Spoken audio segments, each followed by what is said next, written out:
আজকের ভিডিওতে আমরা দেখব যে কিভাবে এই যে এই টাইপের ধারার ম্যাথগুলো খুব সহজেই সমাধান করে ফেলা যায় ক্যালকুলেটর দিয়ে। ঠিক আছে, সো ধারার ম্যাথগুলো ক্যালকুলেটর দিয়ে সমাধান করার ক্ষেত্রে দেখো আমার কাছে এখানে দুইটা ক্যালকুলেটর আছে, একটা হচ্ছে EX ক্যালকুলেটর আর একটা হচ্ছে MS100 ক্যালকুলেটর। এই দুইটা দিয়ে আমরা দেখব কিভাবে ধারার ম্যাথগুলো খুব সহজেই সমাধান করে ফেলা যায়। এর আগের ভিডিওতে আমরা দেখছিলাম কিভাবে পূর্ববর্তী এবং পরবর্তী সংখ্যা বের করতে হয়। এখন এই ভিডিওতে দেখব কিভাবে ধারার ম্যাথগুলো সমাধান করতে হয়। তাহলে দেখো আমরা হচ্ছে ফার্স্টেই ক্যালকুলেটরের মোডে যাবা, মোডে যাওয়ার পর এখানে বেস এন্ড 3 তে ক্লিক করবা। 3 তে ক্লিক করার পরে এই ধারাটা তোমাদেরকে দেখতে হবে, এই ধারার মধ্যবর্তী ব্যবধান কত। এখন D5 এবং 15 দেওয়া আছে। এখন আমাদেরকে ফার্স্টে বের করতে হবে এই ধারার মধ্যবর্তী ব্যবধান কত। তাহলে ব্যবধান আমরা কিভাবে বের করব, এটা হেক্সাডেসিমালে আছে। তোমরা এটা মাথায় রাখবা, যখন ABCDEF কিছু দেওয়া থাকে তার মানে এটা হেক্সাডেসিমালে আছে। তো হেক্সাডেসিমালে আগে আমাদেরকে নিতে হবে। হেক্সাডেসিমাল কোথায় আছে, এই যে এখানে ডেসিমাল, হেক্সাডেসিমাল, বাইনারি, অক্টাল। হেক্সাডেসিমালে আমরা নিলাম।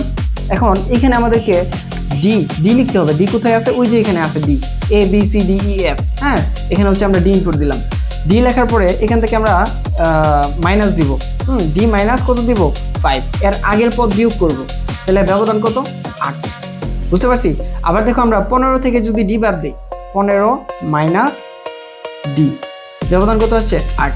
অর্থাৎ ধারার ব্যবধান কিভাবে বের করতে হয় এটা তো তোমরা জানো, মানে পরবর্তী পদ থেকে পূর্বের পদটা বাদ দিব। ঠিক আছে, আমরা এখানে হচ্ছে ডি থেকে 5 এর মান বাদ দিব, অথবা 15 থেকে ডি এর মান বাদ দিব, তাহলে হচ্ছে ব্যবধান চলে আসবে। তাহলে এর পরবর্তী পদটা কিভাবে বের করব, 15 এর সাথে আমরা ব্যবধান কত পাইছি, 8 যোগ করে দিব, অর্থাৎ 15 প্লাস 8 কত, 1D।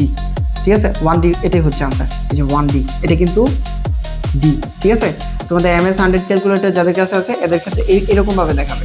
এখন আমরা দেখব যে কেসিও EX ক্যালকুলেটর দিয়ে কিভাবে বের করতে হয়।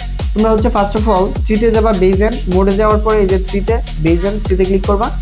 এখন এখানে হচ্ছে ফার্স্টে হেক্সাডেসিমাল সিলেক্ট করে নিবা, হেক্সাডেসিমাল অর্থাৎ যেই সংখ্যা পদ্ধতিতে থাকবে সেই সংখ্যা পদ্ধতিতে তুমি হচ্ছে ক্যালকুলেটরটাকে আগে নিয়ে নিবা। এখন এখানে হচ্ছে আমরা D-5 দিলাম, অর্থাৎ পরের পদ মাইনাস প্রথম পদ। তাহলে এটা কত আসছে, 8। ব্যবধান কত আসছে, 8। আবার দেখো আমরা যদি 15 মাইনাস ডি দিই তাহলে কত আসে, 8ই আসে। তার মানে পরের পদটা বের করতে গেলে আমাদেরকে 15 যোগ 8 দিতে হবে, কত হয়, 1D। 1D হচ্ছে আনসার। শেষ। ওকে।